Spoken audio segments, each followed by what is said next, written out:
বললাম, লোহাটা ভালো করে পিটিয়ে দে যাতে না ওঠে। বইটা ছিঁড়ে যাচ্ছে, বললাম ভালো করে সেলাই করে মলাট দিয়ে রাখ।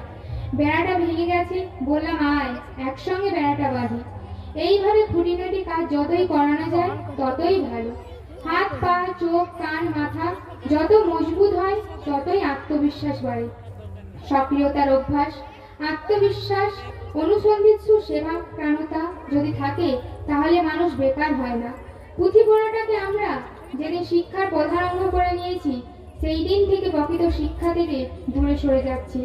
আগেকার কালে ছাত্রদের আর্যের গৃহে না করতে হতো এমন কাজ নেই, শ্রদ্ধার সঙ্গে করতো আর শিখতো।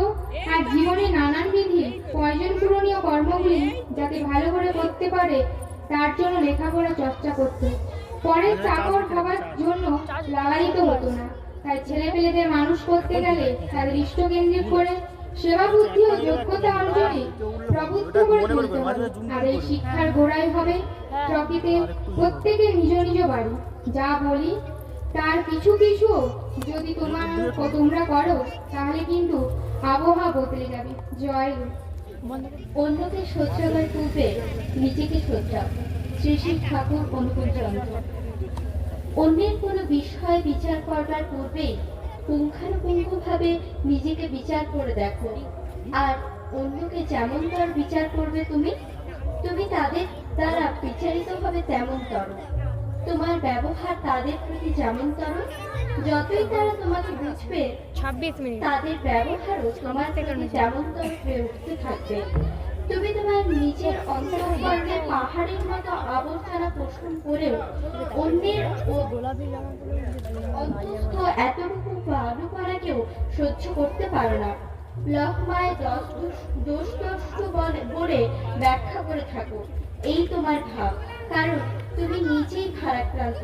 আগে নিজেকে শোধরাও, তখন বুঝতে পারবে কি করে তাকে শোধরাতে হয়। খাওয়া পাবে তেমনই। জয় বিনাপানি সঙ্গে সকল সদস্যবৃন্দ, ফকিরগঞ্জ গ্রামনিবাসী এবং পার্শ্ববর্তী গ্রামনিবাসী, সকল ভক্ত, সকল মায়েদের, সকল গ্রামবাসী সবাই সুস্থ সুন্দর নিরোগী ইষ্টময় জীবন কামনা করে আজকে পরম প্রেমময় শ্রী শ্রী ঠাকুরের এই সৎসঙ্গ ধর্মীয় অনুষ্ঠান আমরা এতক্ষণ ঠাকুরের ধর্মগ্রন্থ পাঠ শেষ করলাম। এরপর ভক্তিগীতি। তোমার পূজা যে ফুল লাগে সে ফুল বাগানে না, সে ফুল বাগানে না। আছে ছটি ফুল সে যে বন ফুল, আছে ছটি ফুল সে যে বন ফুল। চরণে পেল না ঠাঁই তোমার পূজায় যে ফুল লাগে সে ফুল বাগানে নাই, সে ফুল বাগানে নাই। আছে ছটি ফুল সে যে বন ফুল, আছে ছটি ফুল সে যে বন ফুল। চরণে পেল না ঠাঁই তোমার পূজায় যে ফুল লাগে সে ফুল বাগানে নাই, সে ফুল বাগানে নাই। তোমার পূজায় যে ফুল লাগে সে ফুল বাগানে নাই, সে ফুল বাগানে নাই। আছে ছটি ফুল সে যে বন ফুল আছে ছটি ফুল সে যে বন ফুল চরণে পেল না ঠাঁই তোমার পূজায় যে ফুল লাগে সে ফুল বাগানে নাই সে ফুল বাগানে নাই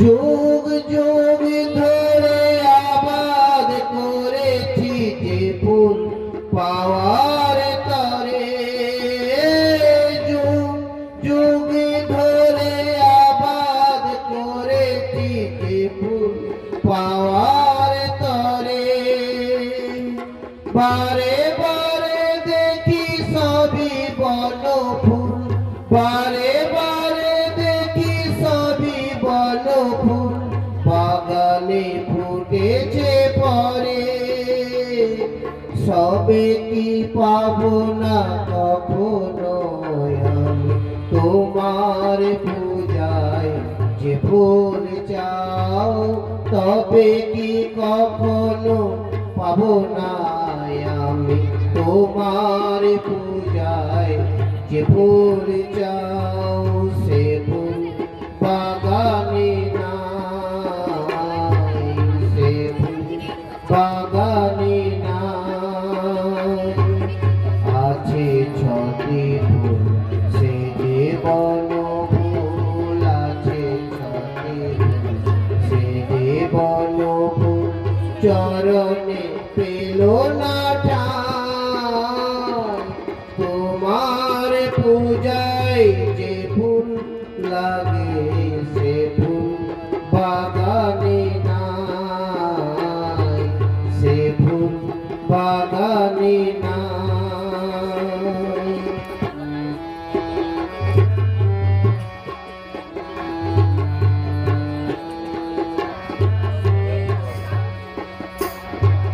কি প্রয়োজন ছিল তবে এমন বাগান কেনার কি প্রয়োজন ছিল তবে এমন বাগান কেনার তোমার পূজায় লাগিল না যদি কি হবে তা নিয়ে আমার তোমার পূজায় লাগিল না যদি কি হবে তা নিয়ে আমার বলে দাও প্রভু কোথায় পাবো তোমার পূজায় যে ফুল চাও বলে দাও প্রভু কোথায় পাবো তোমার পূজায় যে ফুল চাও সে ফুল বাগানে নাই সে ফুল বাগানে নাই আছে ছটি ফুল সে যে বন ফুল আছে ছটি ফুল সে যে বন ফুল চরণে পেল না ঠাঁই তোমার পূজায় যে ফুল লাগে সে ফুল বাগানে নাই সে ফুল অনেক দিয়েছো না আমায় অনেক দিয়েছো না আমার বাসনা তবু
জীবনের লক্ষ্য ঈশ্বর প্রাপ্তি, তাকে ছাড়া কোনো পথে পাবে না গো মুক্তি। বেঁচে থেকে বেড়ে ওঠা ধর্মের মূল কথা, বেঁচে থেকে বেড়ে ওঠা ধর্মের মূল কথা, ধরার মনোব যেন ভুলো না তুমি। ধর্মের দেশে ভারতবর্ষ, আধ্যাত্মিকতা ধর্মভূমি, এই দেশে জন্মেছি আমরা, এই দেশ আমাদের জন্মভূমি। ধর্মের দেশে ভারতবর্ষ, আধ্যাত্মিকতার ধর্মভূমি, এই দেশে জন্মেছি আমরা, এই দেশ আমাদের জন্মভূমি। ধর্মের দেশে ভারতবর্ষ, আধ্যাত্মিকতার মর্তভূমি, এই দেশে জন্মেছি আমরা, এই দেশ আমাদের জন্মভূমি। জীবনের লক্ষ্য ঈশ্বর প্রাপ্তি, তাকে ছাড়া কোনো পথে পাবে না গো মুক্তি। জীবনের লক্ষ্য ঈশ্বর প্রাপ্তি, তাকে ছাড়া কোনো পথে পাবে না গো মুক্তি। বেঁচে থেকে বেড়ে ওঠা ধর্মের মূল কথা, বেঁচে থেকে বেড়ে ওঠা ধর্মের মূল কথা, ধরা মানব যেন ভুলো না তুমি।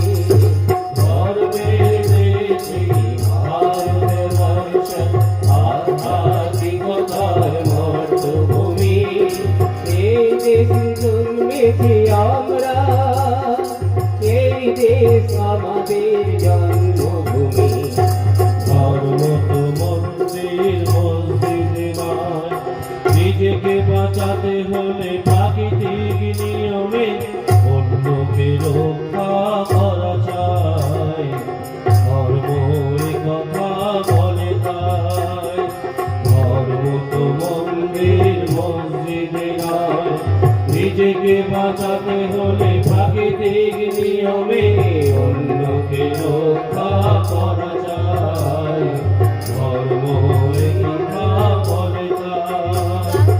ঋষিবাদ দিয়ে হলো ভারতের অবনতি, বর্ণাশ্রম ভেঙে হলো এই দুর্গতি। ঋষিবাদ দিয়ে হলো ভারতের অবনতি, বর্ণাশ্রম ভেঙে হলো এই দুর্গতি। শ্রী ঠাকুরের পথে চলি যদি একসাথে, শ্রী ঠাকুরের পথে চলি যদি একসাথে, এ ভারত ভূমি হবে স্বর্গভূমি। ধর্মের দেশে ভারতবর্ষ, আধ্যাত্মিকতার মর্তভূমি, এই দেশে জন্মেছি আমরা, এই দেশ আমাদের জন্মভূমি। ধর্মের দেশে ভারতবর্ষ, আধ্যাত্মিকতার মর্তভূমি, এই দেশে জন্মেছি আমরা, এই দেশ আমাদের জন্মভূমি। এই দেশে জন্মেছি আমরা, এই দেশ আমাদের জন্মভূমি, এই দেশে জন্মেছি আমরা, এই দেশ আমাদের জন্মভূমি। বাজাও পুনঃ তোমার হাতের শঙ্খ, সেই ধ্বনিতে উঠুক বেজে জাতির বিজয় ডঙ্ক। বাজাও নারী বাজাও পুনঃ তোমার হাতের শঙ্খ, সেই ধ্বনিতে উঠুক বেজে জাতির বিজয় ডঙ্ক।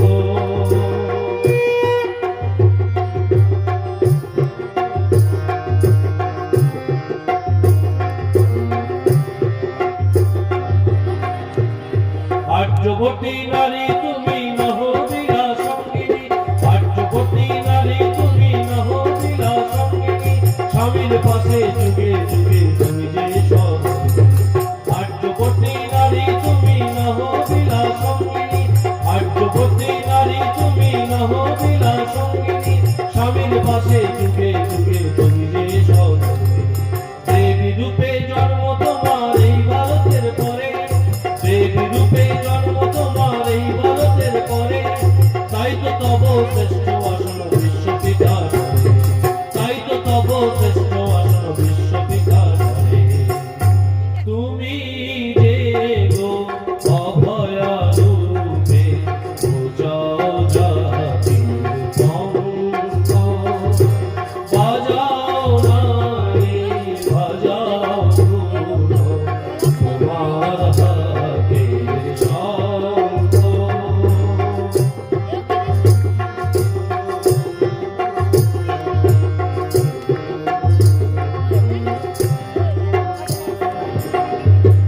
কণ্ঠে তোমার উঠুক বেজে জীবনের জয়গান, কণ্ঠে তোমার উঠুক বেজে জীবনের জয়গান, সেই সুরেতে জাগব পুরো নিঝুম জাতির প্রাণ।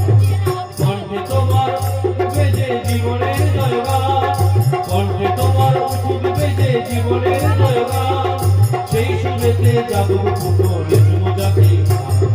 শক্তিময়ীর অংশ তুমি অদ্ভুত তব শক্তি, শক্তিময়ীর অংশ তুমি অদ্ভুত তব শক্তি, নেত্রী রূপে দাঁড়িয়ে আবার রহব সবার মধ্যে, নেত্রী রূপে দাঁড়িয়ে আবার রহব সবার মধ্যে।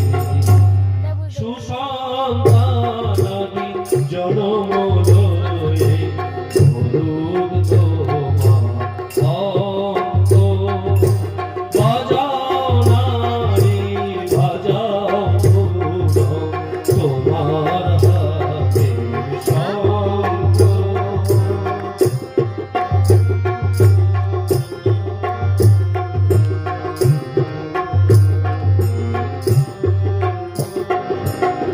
বিশ্বের কাছে গল্প যাহা মৃতের জীবন দান, বিশ্বের কাছে গল্প যাহা মৃতের জীবন দান, তোমরাই তা করেছিলে বাঁচি স্বামী প্রাণ। বিশ্বের কাছে গল্প যাহা মৃতের জীবন দান, তোমরাই তা করেছিলে বাঁচি স্বামী প্রাণ। সাবিত্রী ও বেহুলাদি সাক্ষী আজ তার, সাবিত্রী ও বেহুলাদি সাক্ষী আজ তার, তাই তো ইহা নয় কো অনেক নিছক শান্ত সাধা। সেই দেশেরই নারী হয়ে সহিবে কি কলঙ্ক, বাজাও নারী বাজাও ধূপ, তোমার হাতের শঙ্খ।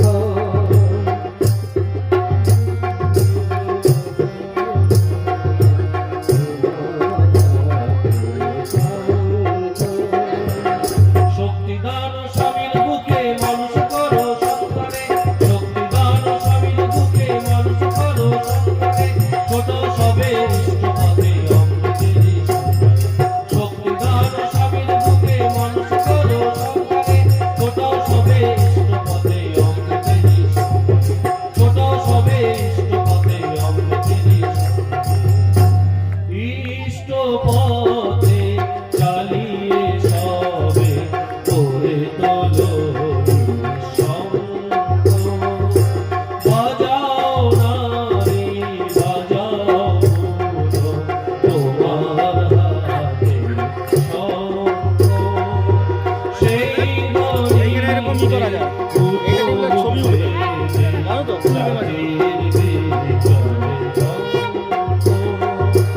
বাজাও নারী বাজাও ধূপ, তোমার হাতের শঙ্খ।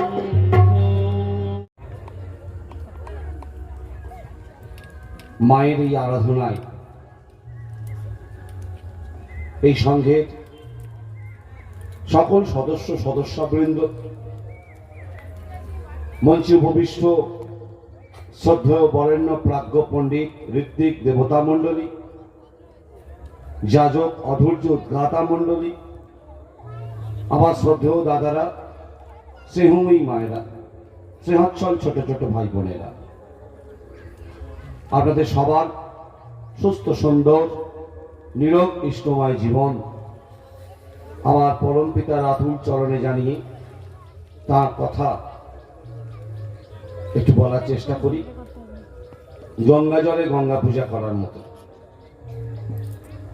আমি কৃতজ্ঞ এবং নিজেকে ধন্য বলে মনে করি। এই কারণেই আজকে মা সরস্বতীর এই আরাধনায় পাশাপাশি অনেক অনুষ্ঠান আছে আমার এই বীণাবাড়ি মাতৃ আরাধনায় আজকে অনুষ্ঠিত হবে। তার মাঝেও এই পরিবারের পরম প্রেমময় শ্রী ঠাকুর অনুকূল চন্দ্রের এই যে সৎসঙ্গ বাসরের ব্যবস্থা করে দিয়েছে আমাদেরকে, তার জন্য আমি বীণাবাণী মাতৃ আরাধনার সঙ্গে সকল সদস্যবৃন্দ, সর্বোপরি আমার সৌরভের প্রতি আমি কৃতজ্ঞ এবং ঋণী। এই কারণেই যে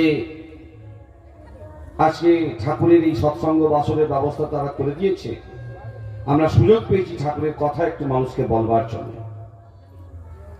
তার কারণ হলো আজকে এই সৎসঙ্গে যিনি প্রাণপুরুষ, সেই পুরুষোত্তম শ্রী ঠাকুর অনুকূলচন্দ্র বলছেন মানুষ কিন্তু বাঁচতে চায়, সবাই বাঁচতে চায়, সারা পৃথিবীর মানুষ কিন্তু বাঁচতে চায়, এবং এই বাঁচবার জন্যই কিন্তু মানুষের ভগবান পুরুষোত্তম শ্রী ঠাকুর অনুকূলচন্দ্রের কিন্তু এই আবির্ভাব। তাই যুগান্তকারী কথা, যা পৃথিবীর বুকে কেউ কোনদিন বলেনি এমন কথা, মানুষ আপন টাকা পর, মানুষের জন্য মানুষের ভগবান, মানুষকে বাঁচাবার জন্য তিনি এসেছেন। তিনি বলছেন যারা মানুষকে বাঁচাতে চায় প্রকৃতি তাদেরকে বাঁচায়, যারা মানুষকে মারতে চায় কালে কালে প্রকৃতি তাদেরকে নিঃশেষ করে দেয়। এটা খোদার প্রশ্ন।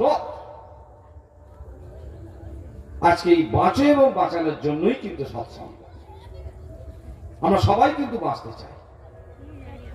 এই সংঘের যারা সদস্যবৃন্দ যারা পড়াশোনা করে তারা সবাই কিন্তু বাঁচতে চায়।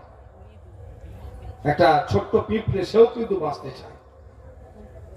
আর এই কেমন করে বাঁচতে হয়, how to live, how to grow, কেমন করে বাঁচতে হয়, কেমন করে আমাকে বাড়তে হয়, এই লওয়াজিমাটা আমাদের অনেকে জানা থাকে না। তাই মানুষের জীবনে যেমন নদী পার করার জন্য যেমন মাঝির দরকার হয়, সন্তানের জন্য যেমন মায়ের দরকার হয়, ঠিক জীবনের জন্য গুরুর দরকার হয়। তাই শাস্ত্র বলে দিয়েছে সর্বদেবময় গুরু। এই ব্রহ্মা বিষ্ণু মহেশ্বর এই তিন মূর্তির সমষ্টিগত রূপ হলো গুরু। তাই বলা হয় গুরু ব্রহ্মা, গুরু বিষ্ণু, গুরু মহেশ্বর। যুগে যুগে তিনি মানুষই তনু আশ্রয় করে আসে, তাই মানুষ তাকে চিনতে পারে না। তারা বলে, কখন বলে, বলছে পুরুষোত্তম আসেন যখন কজন তাকে ধরে, কয় ভগবান কয় ঈশ্বর চলে যাওয়ার পর। আবার এসো, তোমায় চিনতে পারিনি, আরেকবার এসো। এই করতে করতে 8 বার তার মানুষই তনু আশ্রয় করে এসেছেন। কখনো রামচন্দ্র রূপে এসেছেন, কখনো চৈতন্য রূপে এসেছেন, কখনো শ্রীকৃষ্ণ রূপে এসেছেন, কখনো হযরত রূপে এসেছেন, কখনো তিনি ওই রামকৃষ্ণ রূপে এসেছেন। তাই মানুষ যাতে ভুল না বোঝে তার জন্যই ঠাকুরের আগে পুরুষোত্তম যিনি, পুরুষোত্তম শ্রী রামকৃষ্ণ, তিনি তার মৃত্যু শয্যায় তার খুব কাছের মানুষ, প্রিয় শিষ্য নরেন্দ্রনাথকে বলে গিয়েছিলেন, ও নরেন, যেই রাম সেই কৃষ্ণ, ইদানিং এ দেহে শ্রী রামকৃষ্ণ। আর এই যুগের ভগবান কল্কি অবতার পুরুষোত্তম শ্রী ঠাকুর অনুকূলচন্দ্রকে প্রশ্ন করা হয়েছিল যে ঠাকুর রামকৃষ্ণদেব কি এসেছেন? ঠাকুর তামুক খেতে খেতে বলেছিলেন যে যদি বলি ঠাকুর রামকৃষ্ণদেব এসেছেন তোরা বিশ্বাস করবি না, আর যদি বলি আসেনি তাহলে মিথ্যে কথা বলা হয়ে যাবে। এ থেকে কি প্রকাশ হলো? তিনি যে আবার এসেছেন এ বিষয়ে কোনো সন্দেহ নেই। তাই যুগে যুগে তারাই একমাত্র মানুষকে বাঁচাতে পারে, আর কেউ বাঁচাতে পারে না। তারা এই যুগে এসে মানুষের প্রতি মানুষের যে ভালোবাসা, প্রেম, প্রীতি, ভক্তি, শ্রদ্ধা তার চাষ করতে আসে। আর এই চাষের জন্যই তারা আদর্শ মা এবং বাবা চেয়েছেন বারে বারে। আজকে দেখবেন মা এবং বাবার, আদর্শ মা বাবার বড় অভাব। তার কারণ হলো তাদের মাথায় কোনো আদর্শ নেই। আর না থাকার ফলে কি হচ্ছে? বিশৃঙ্খল জীবনযাপন হচ্ছে, মানুষ বিভ্রান্তির কবলে পড়ে যাচ্ছে। ছেলেমেয়েরা বুঝতে পারছে না কার সঙ্গে কেমন আচরণ করতে। ছোট্ট ছোট্ট ছেলে মেয়ের সামনে মা বাবারা বাড়ির বয়োজ্যেষ্ঠদের দেখবে নিন্দা করছেন, সমালোচনা করছে। ওইটুকুনি ছেলে মেয়ে কিন্তু তারা সবাই বুঝতে পারছে। আমি একটি বাড়িতে গিয়েছিলাম, বাড়িতে যাওয়ার সময় সেই বাড়ির যিনি বাবা, মানে বাড়ির কর্তা, তাকে বললাম তুমি কেমন আছো? দাদা ভালো আছি। বাড়ির মাকে বললাম তুমি কেমন আছো? ভালো আছি দাদা। তারপরে ওদের বাড়ির ছোট্ট একটা মেয়ে, তাকে জিজ্ঞাসা করলাম তুই কেমন আছিস? মুখটা বেঁকিয়ে চলে গেল, উত্তর দিল না। সৎসঙ্গ শেষ হয়ে গেল। বাচ্চাটিকে সামনে ডাকলাম, তোর বাবা আমার কথা বললো আমার সাথে, তোর মা আমার সঙ্গে কথা বললো, তুই কেন আমার সাথে কথা বললি না? বলছে কেন? তুমি আমার বাবাকে বললে তুমি, আমার মাকে বললে তুমি, আর আমার বেলায় তুই। তাহলে বাচ্চা বললে হবে না, ওর ভেতরে কিন্তু ইগো আছে।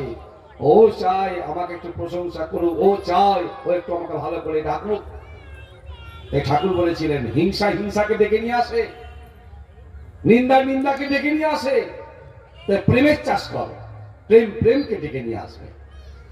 এই জন্যই মানুষের মধ্যে যে পারস্পরিকতা, ফিলিং, যেটা আজকে সবচেয়ে বড় অভাব, শ্রী ঠাকুর সেটা ফিরিয়ে আনতে চাইছেন। একদম চ্যারিটি বিগিনস এট হোম, একদম বাড়ির থেকে সেটা তুলে নিয়ে আসছেন। ছোটবেলা থেকে ভগবানকে দিয়ে কিছু খাওয়ার কথা যেমন বলা আছে গীতায়, যেমন বলা আছে বাইবেলে, যেমন বলা আছে ত্রিপিটকে, যেমন বলা আছে আল হাদিস আল কোরআনে, শ্রী ঠাকুর এই যুগে এসে ওই পঞ্চমহাযজ্ঞ, ঋষিযজ্ঞ, ব্রহ্মযজ্ঞ, দেবযজ্ঞ, দ্বিযজ্ঞ, ভূতযজ্ঞ, পিতৃযজ্ঞ, এই পঞ্চমহাযজ্ঞের ইষ্টবিধির প্রবর্তন করলেন। ইষ্টবিধির মধ্যেই কিন্তু ইস ধাতু আছে। ইস ধাতু মানে হচ্ছে ইচ্ছা। আমি যদি আমার ইচ্ছা অনুযায়ী জীবনকে চালাই, তাহলে কিন্তু জীবন যে কোনো মুহূর্তে খানাখন্দে পড়ে যাবে। যেমন দেখবেন এখানে অনেকে বাইক চালিয়ে এসছেন, বাইকের নিয়ন্ত্রণ যদি ড্রাইভারের উপর না থাকে তাহলে কি হবে? বাইক খানাখন্দে পড়ে যাবে। ঠিক তেমনি আমাদের নিয়ন্ত্রণ যদি না থাকে, তার উপর নিয়ন্ত্রণ করব। হ্যাঁ, জীবনে একটা মালিক দরকার, তার উপর নিয়ন্ত্রণ করতে হয়। ঠিক যেমন ওই শ্যামলী, সে ঘাস খেতে খেতে যখন গভীর জঙ্গলে চলে গেছে, সে একটা বড় খাদে পড়ে গেছে। আর যখন বড় খাদে পড়ে গেছে, বাঘ গভীর জঙ্গলে সে তেড়ে এসেছে তার খাবারকে আহরণ করবার জন্য। সে তেড়ে এসেছে ওই শ্যামলীর কাছে, ওই গরুটির কাছে। আর যখন তেড়ে এসেছে, সেও কিন্তু ওই খাদে পড়ে গেছে। আর দুজনেই কিন্তু খাদে পড়ে গিয়ে কাদাতে হাবুডুবু খাচ্ছে। যেমন শ্যামলীও হাবুডুবু খাচ্ছে, বাঘও হাবুডুবু খাচ্ছে, সবাই হাবুডুবু খাচ্ছে। কিন্তু শ্যামলী ও চিৎকার করে বাঘকে বলছে তুই আমাকে খেতে এসেছিস, কিন্তু আমি এখনই হাম্বা বলে চিৎকার করব, আমার বাড়ির মালিক ঠিক ছুটে আসবে। রাতের অন্ধকার হয়ে গেল, লণ্ঠন নিয়ে লাঠি নিয়ে আমাকে ছুটে আসবে দেখবার জন্য, খুঁজে নিয়ে আসার জন্য। তোর জীবনে কোনো মালিক নেই, তোকে কেউ খুঁজতে আসবে না। আমার একটা মালিক আছে, ঠিক ছুটে আসবে। আর ওই টিন নিয়ে, বড়শি নিয়ে, ধনু নিয়ে, সব নিয়ে ছুটে এসে তোকে কিন্তু সব মেরে ফেলবে। আমার মালিক আছে, তোর মালিক কিন্তু নেই। তাই মানুষের জীবনে একজন আদর্শ দরকার। সত্যানুসরণ গ্রন্থে 22 বছর বয়সে যে গ্রন্থ তিনি রচনা করেছিলেন, তিনি সেখানে মানুষের ভগবানে বলছেন জগতের সমস্ত ঐশ্বর্য, জানা, ভালোবাসা, কর্ম, যাহার ভেতর সহজ উৎসাহিত, যাহার প্রতি আসক্তিতে মানুষের বিচ্ছিন্ন জীবন ও জগতের সকল বিরোধে চরম সমাধান লাভ হয়, তিনি মানুষের ভগবান। সমস্ত বিরোধে, সমস্ত প্রশ্নের মীমাংসা, সর্ব সমস্যা সমাধান, জানি সৃষ্ট প্রতিষ্ঠান, এই তার ভেতরেই দেয়া আছে। অসংখ্য গ্রন্থরাজির মধ্যে আমি গতকাল একটি বৃষ্টিপুরে সবাই বলছিলাম, এই যে সত্যানুসরণ গ্রন্থটা শুধু বাড়িতে রেখে দেওয়া নয়, প্রত্যেক দিন বাড়িতে পাঠ করা। এবং কি বলছেন ঠাকুর, এক নিশায় তার ভক্তের কাকুল আহ্বানে একটা মাত্রই গ্রন্থ তিনি সেটা নিজে হাতে রচনা করেছিলেন। 150-র উপরে গ্রন্থ, কিন্তু ঠাকুর নিজে হাতে একটাই বই রচনা করে দিয়েছিলেন। এক নিশায়, এক রাত্রি ওই বইটা বাড়িতে রাখবেন, পাঠ করবেন। ঠাকুরের আশীর্বাদ আছে এই বইয়ের মধ্যে। ঠাকুর বলেছিলেন, তোরা যখনই কোনো সমস্যায় পড়বি, চলার সাথী গ্রন্থটা খুলবি আর বলবি, ঠাকুর আমি এই সমস্যার মধ্যে পড়েছি, তুমি আমাকে সমস্যার সমাধানী বাণী দাও। চলার সাথীর মধ্যে সেই বাণী পাওয়া যাবে। তাই ঠাকুরের গ্রন্থ পঠন পাঠন যজনের মধ্যে আছে। আমাদের ছোট্ট ছোট্ট ঘরের ছেলে মেয়েদের যদি সত্যানুসরণ, চলার সাথী, বাড়ির মায়েদের একটু নারীর নীতি, মাতৃমঙ্গল যত পাঠ হবে দেখবেন পরিবার তত ভালো হবে, সমাজ তত ভালো হবে, রাষ্ট্র তত ভালো হবে। মানুষের জীবনে যদি আদর্শ না থাকে, গুরু না থাকে, জীবন এলোমেলো হয়ে যায়। সকল ধর্মের সেরা ধর্ম পুরুষোত্তমের শরণ নেওয়া, সর্ব পাপের মোচন তাতেই হয় সফল বাঁচা। বাঁচো এবং বাঁচাও, নিজে বাঁচো, অপরকে বাঁচাও, অন্যে বাঁচায় নিজে থাকে, ধর্ম বলে জানিস থাকে। যখন দেখবেন কোন স্লোগান যাচ্ছে, সেই স্লোগানে কি বলছে, ভেঙে দাও, গুলিয়ে দাও, সব শেষ করে দাও বলছে।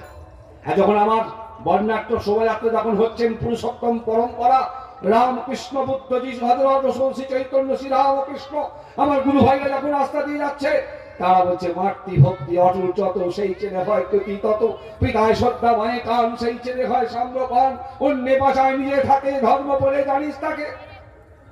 কোনটা দরকার জীবনের পক্ষে? তাই তোমার সামনে দুটো পথ পথিক, হে পথিক, তোমার সামনে দুটো পথ, একটা জীবনের পথ আর একটা মরণের পথ। বেছে নাও তুমি কোন পথে চলবে তোমার রথ, বেছে নাও তুমি। আমার জীবনের পথ আছে, মরণের পথ আছে, আমি কোন পথে যাব? আমার জীবনকে কোন পথে চালিত করব? কে আমার জীবনে প্রিয় পরম হবে? কে আমার জীবনে ভালোবাসার একমাত্র প্রিয় পরম হবে? আমার বাবা, আমার মা, আমার আত্মীয় কুটুম? সবাই একটা সময় দেখবেন চলে যাবে, একজন আপনাকে কোনদিন ছেড়ে চলে যাবে না। তিনি আমরা পরম পিতা বলা হয়, বিশ্ব পিতা বলা হয়। তার এত প্রেম, এত ভালোবাসা মানুষের জীবনে বড় অভাব। তাই তার মতো মানুষের সঙ্গ, তাকে জীবনে ওতপ্রোত করে ভালোবাসা, তাকে জীবনে সঙ্গী করে নেওয়া, তাকে ভালোবাসা, এমন ভাবে ভালোবাসা তিনি যেমন করে আমাকে করতে বলেছেন, যেমন করে চলতে বলেছেন। সব দীক্ষা তুই এক্ষুনি নেই, ইষ্টেতে রাখ সম্প্রীতি, মরণ তারণে নাম জপে কাটবে আকাল জম্ভীতি। জম্ভীতি মানে মৃত্যু হয়। আমরা সবসময় কিন্তু ভয় পাচ্ছি, সবাই ভয় পাচ্ছে। আর এই ভয় আর দুর্বলতা বলে কিছু দেখো না, সৎ চিন্তা ও সৎ কর্মে ডুবে থাকো। এই যে সৎ চিন্তা করছে, সৎ কর্ম করছে, এত অনুষ্ঠানের মাঝখানেও ড্রয়িং কম্পিটিশন হচ্ছে, নৃত্য অনুষ্ঠান হচ্ছে, আবৃত্তি হচ্ছে, কুইজ কন্টেস্ট হচ্ছে, এত মাঝখানেও কিন্তু দেখুন সতে সংযুক্তি সেই তদ্গতি সম্পন্ন যারা, তারাই সৎসঙ্গী। আর তাদের এই মিলন মেলা সৎসঙ্গ। আর যে মিলন মেলা, দীক্ষিত হোক অদীক্ষিত হোক, সবাই মানুষ, সবাই বাঁচতে চায়।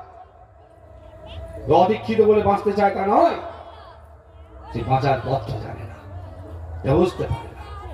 তাই সৎসঙ্গে আসা, মানুষকে বলা, কাতর ভাবে বলা, আই সেই চৈতন্য চরিতামৃত, যে না লয় তাদের চাচো পায়ে ধরে।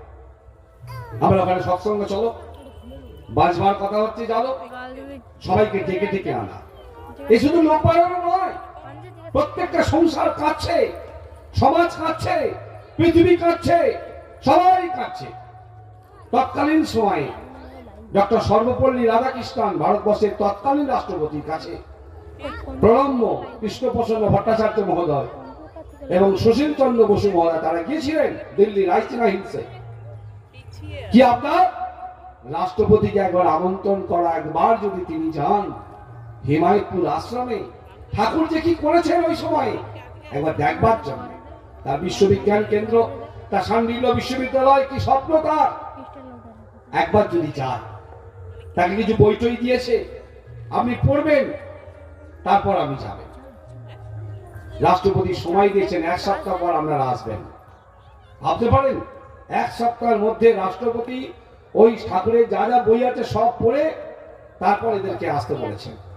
1 সপ্তাহ পর আবার প্রণম্য কেষ্টরা গেছেন, সুশীলরা গেছেন দিল্লি রাইসিনা হিলসে রাষ্ট্রপতির দরবারে দেখা করতে গেছেন তার গুরুদেবের জন্য। একবার গুরুদেবকে দেখবে চলুন তিনি কি কাজ করেছেন। তাই নেতাজি সুভাষচন্দ্র বসু বলেছিলেন, ভারতবর্ষ যখন পরাধীনতার এই শৃঙ্খল থেকে মুক্তি পাবে তখন যেন সৎসঙ্গই হয় একমাত্র পথ। পরম প্রেমময় সচিব ঠাকুর করে চন্দ্র তোমাদের যা বলে গেলে এটাই হলো সর্বমানবের পথ, এছাড়া আর কোনো পথ নেই। নান্য পন্থা বিদ্যতে নয়, আর কোনো পথ নাই। তাই দেখবেন যার জীবনে ইষ্ট নেই, ইষ্ট মানেই মঙ্গল, সেই দেখবেন অমঙ্গলের কাজ করবে। আবার সেটা দিতে হবে। তাই মানুষের জীবনে আদর্শ দরকার। আদর্শ না থাকলেই দেখবেন সে ভুলভাল কাজ করবে, তার মস্তিষ্ক ব্রেন কাজ করবে না। তাই মানুষের জীবনে আদর্শ দরকার। 1 সপ্তাহ পর যখন তারা গেছেন তখন রাষ্ট্রপতি ডক্টর সর্বপল্লী রাধাকৃষ্ণন বলছেন যে আমাকে ওখানে যাওয়ার আর দরকার নেই। বলছে কেন, একবার চলুন।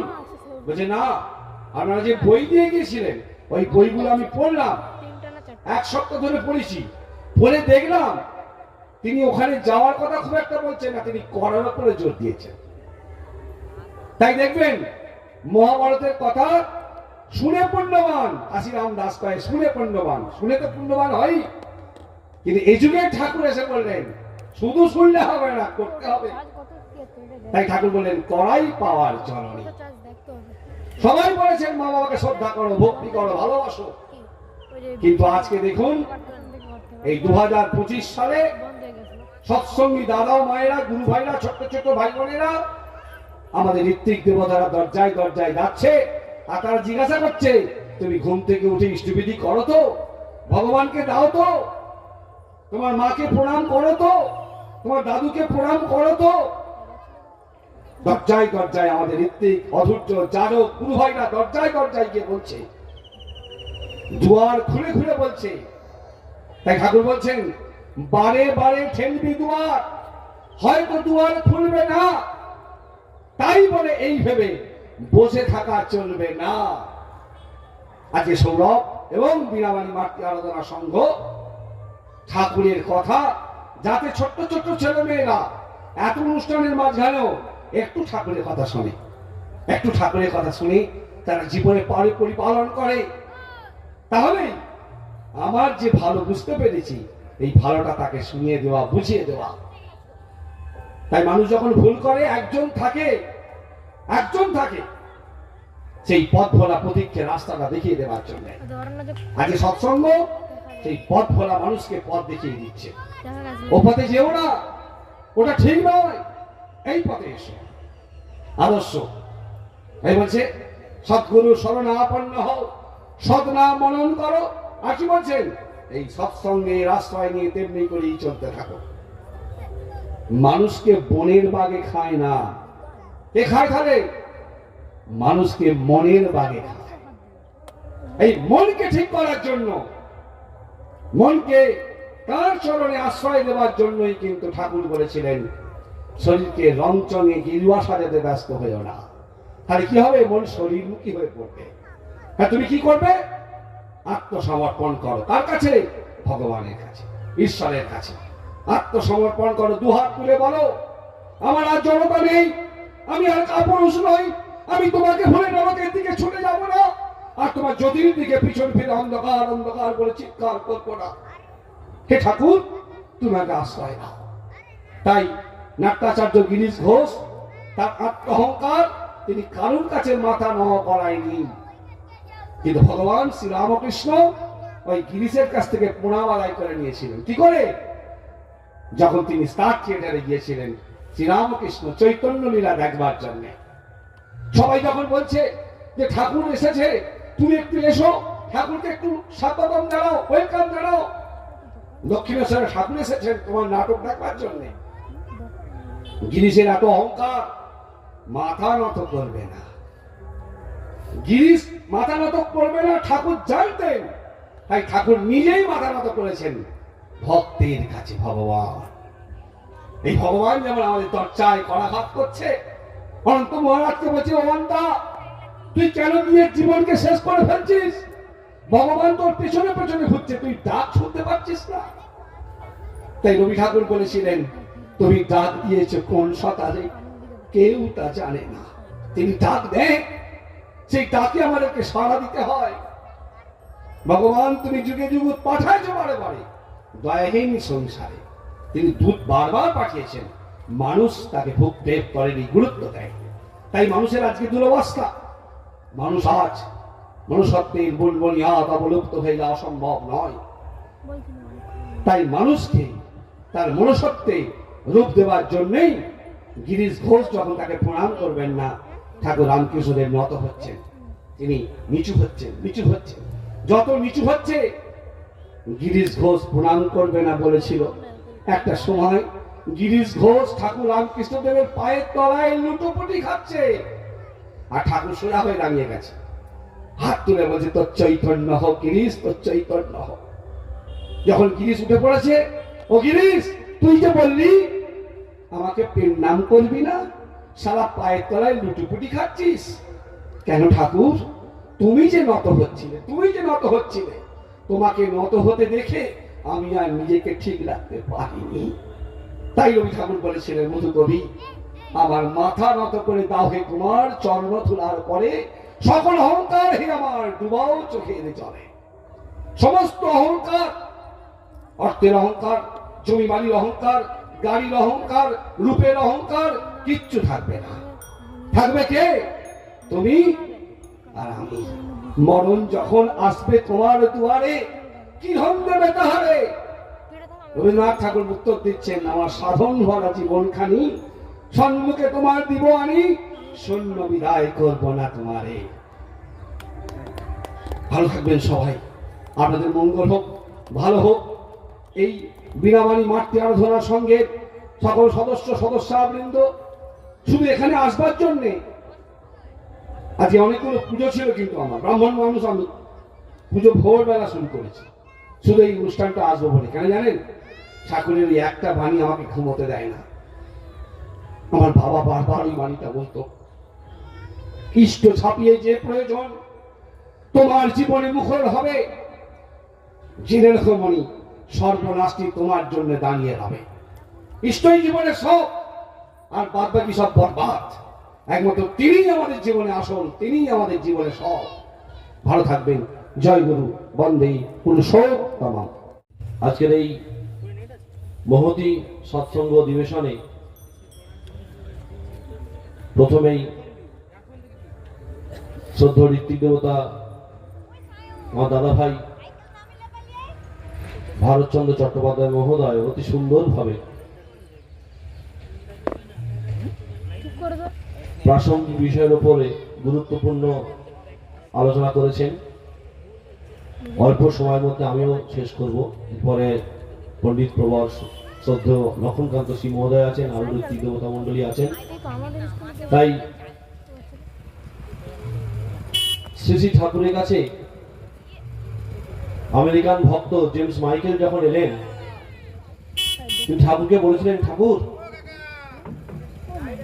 সারা পৃথিবীতে আজকে তৃতীয় বিশ্বযুদ্ধে দামামা বেজে উঠেছে, আপনি এই দেওঘরে আপনার এই ঋত্বিক মন্ডলের মাধ্যমে এই মানুষকে কানে বীজমন্ত্র দিচ্ছেন, এ কি কোনো ফলপ্রসূ হবে? সারা পৃথিবী দুটো বিশ্বযুদ্ধ দেখেছে, আর একটা বিশ্বযুদ্ধ দ্বার প্রান্তে আমরা উপস্থিত, যে কোনো মুহূর্তে তৃতীয় বিশ্বযুদ্ধ লেগে যাবে। আর আপনার এই ঋত্বিক দেবতা মন্ডলী এই কানে কানে বীজ মন্ত্র দিচ্ছে, সদাচার পালন করাচ্ছে, নিরামিষ জীবনযাপন শেখাচ্ছে, এবং এই যে শতনুজ্ঞা পাঠ করছে, তো এ কি মানুষের জীবনে কোনো ফলপ্রসূ হবে, বিশেষ কোনো ভূমিকা রাখবে? শ্রী ঠাকুর কত সুন্দর কি উত্তর দিচ্ছেন। আর তিনি বলেছিলেন, tell me in a word or two the philosophy of Satsang. আমাকে দুটো কিংবা একটা কিংবা দুটো শব্দে আমাকে বুঝিয়ে দিন সৎসঙ্গের ভাবধারা কি। Tell me in a word or two the philosophy of Satsang. আমাকে একটা কিংবা দুটো শব্দে বুঝিয়ে দিন সৎসঙ্গের ভাবধারা কি। ঠাকুর সঙ্গে সঙ্গে উত্তর দিচ্ছেন, ম্যাট্রিক পাস করেননি, তার ওই ম্যাট্রিক পরীক্ষা তিনি ফিসটা তার এক অসহায় বন্ধুকে তিনি দিয়েছিলেন তার পরীক্ষার জন্য, তার মাধ্যমিক পরীক্ষা দেওয়া হয়নি। ম্যাট্রিক পাস না করা একজন মানুষ তিনি উত্তর দিচ্ছেন, বিশ্বের সমস্ত প্রজ্ঞা যার করতলগত। তিনি শাস্ত্র তৈরি করেছেন, তিনি বলছেন বি কনসেন্ট্রিক, বি কনসেন্ট্রিক। দেখো দুটো, একটা কিংবা দুটো বলেছিল, দুটো শব্দ বলেছে, বি কনসেন্ট্রিক। বি কনসেন্ট্রিক মানে তুমি কেন্দ্রায়িত হও। তাহলে কাকে কেন্দ্র করবো? কোন ক্লাবকে, কোন সমিতিকে, কাকে কেন্দ্র করবো? এবার ঠাকুর সঙ্গে সঙ্গে যে কোনো কথা বলতেন তার একদম গভীর রুটে চলে যেতেন। ওই জেমস মাইকেল অ্যাটমিক কমিশনের চেয়ারম্যান, তিনি জিজ্ঞাসা করছেন, বড় মাপের মানুষ, আমাদের মতো সাধারণ মানুষ নয়, তিনি আমেরিকান ভক্ত, তিনি এসছেন ঠাকুরের সান্নিধ্যে, কি হবে এই যজন যাদের ইষ্টবিধি সুস্থ সদাচার, কি পরিবর্তন করতে পারে আমার সমাজে? যখন ঠাকুর বলছেন যে ঠাকুর আমাকে বুঝতে পারলাম না, বুঝিয়ে বলুন। ঠাকুর বলছেন যে বি কনসেন্ট্রিক, তুমি কেন্দ্রায়িত হও। তাহলে আমি কাকে কেন্দ্র করবো? ঠাকুর উত্তর দিচ্ছেন, কেন্দ্র কথাটির মানে কি? বলিয়াম মক্স ফুলারের ডিকশনারি থেকে দেখা হলো, কেন্দ্র কথার অর্থ হচ্ছে ক যুক্ত ইন্দ্র। ক যুক্ত ক শব্দে ব্রহ্মা বিষ্ণু মহেশ্বর। এই যে বলছিল, যার মাথায় আদর্শ নেই সেই ইষ্টহীন কাজ করবে, অমঙ্গল সুযোগ কাজ করবে, মাথায় আদর্শ না থাকলে। ঠাকুর বলছেন ক যুক্ত ইন্দ্র, ক শব্দে ব্রহ্মা বিষ্ণু মহেশ্বর। ব্রহ্মা মানে বৃণ ধাতু, সর্বত্র পরিব্যাপ্ত যিনি হয়ে আছেন, স্থাবরণ জঙ্গম ব্যাপ্তম যেন চরাচর, আকাশে বাতাসে ধূলিকণায় জলে স্থলে সমস্ত জায়গায় তিনি বিরাজমান। তাহলে হচ্ছে ব্রহ্মা বিষ্ণু মহেশ্বর। ব্রহ্ম মানে বৃণ ধাতু, সর্বত্র পরিব্যাপ্ত হয়ে আছেন। বিষ্ণু বিষ্ণু ধাতু মানে বিস্তারের অধিপতি, সমস্ত জগৎ যিনি বিস্তার করছেন। বিষ্ণু মহেশ্বর মানে সৃষ্টি স্থিতি লয়, তিনি সৃষ্টি করেছেন, তিনি সংহার করতে পারেন, তিনি রাখতে পারেন, তিনি সংহার করতে পারেন। সৃষ্টি স্থিতি লয়, তিনি রক্ষাও করতে পারেন, তিনি সৃষ্টিও করতে পারেন, আবার সংহারও করতে পারেন। তাহলে ক সম্মান হলো ব্রহ্মা বিষ্ণু মহেশ্বর। তারপরেই বলছেন ইন্দ্র মানে ঐশ্বর্যের অধিপতি। একটা সময় শ্রী চৈতন্য মহাপ্রভু তিনি না খেতে পেয়ে তিনি বাংলার ঘরে ঘরে চৈতন্য নাম, আজকে হরিনাম সংকীর্তন করেছিলেন, শ্রীকৃষ্ণ নাম খেতে পাননি। মাথায় তাকে অত্যাচার করা হয়েছে, দিনের পর দিন তাকে অত্যাচার করা হয়েছে। অধ্যাপক দীপক চন্দ্র রুদ্র শ্রী চৈতন্য মহাপ্রভু অন্তর্ধান রহস্য পড়ে দেখুন কি বলছে। ওই গুন্ডিকা চড়ে 12 জন শিষ্য সহ তাকে হত্যা করা ছিল এবং তার ওখানে হাড় পাওয়া গিয়েছিল। যে গুন্ডিকা চড়ে রাস্তা ওই পুরীর যে মন্দির, যে শিব মন্দির, জগন্নাথ মন্দিরের পিছন দিক দিয়ে একদম ওই যেখানে নীলাচল সেইখানে ঢুকে যাচ্ছে, ওই রাস্তা দিয়ে তাকে নিয়ে যাওয়া হয়েছিল গভীর, একদম সম্পূর্ণ গোপন ভাবে, এবং তাকে 12 জন শিষ্য সমেত ওই মাটিতে পুঁতে ফেলা হয়েছিল। অধ্যাপক দীপক চন্দ্র রুদ্র শ্রী চৈতন্য মহাপ্রভু অন্তর্ধান রহস্য পড়ে দেখুন। তিনি কয়েক লক্ষ টাকা তিনি গ্যারেন্টি সহ বলেছিলেন যে আমাকে মিথ্যা প্রমাণ করতে পারে, কেউ পারেনি, ওটাই সত্য। ব্রাহ্মণ্য সংস্কার যখন মাথা চাড়া দিয়ে উঠেছে, অস্পৃশ্য, অসুচিতা, ছোঁয়াছুঁই এগুলো যখন অত্যন্ত গভীরভাবে আক্রমণ করেছে সমাজকে, তখন বলেছিলেন চণ্ডালোপী দ্বিজ শ্রেষ্ঠ হরিভক্তি পরায়ণে, মুচি হয়েও সুচি সেই যদি কৃষ্ণ ভজে সূচি হয়ে মুচি সে যদি কৃষ্ণ কাজে। এই যে বাণী, প্রেমের বাণী, আজকে দেখবেন একই কলে দেখবেন ব্রাহ্মণ জল নিচ্ছে, শুদ্ধ জল নিচ্ছে, সবাই জল নিচ্ছে।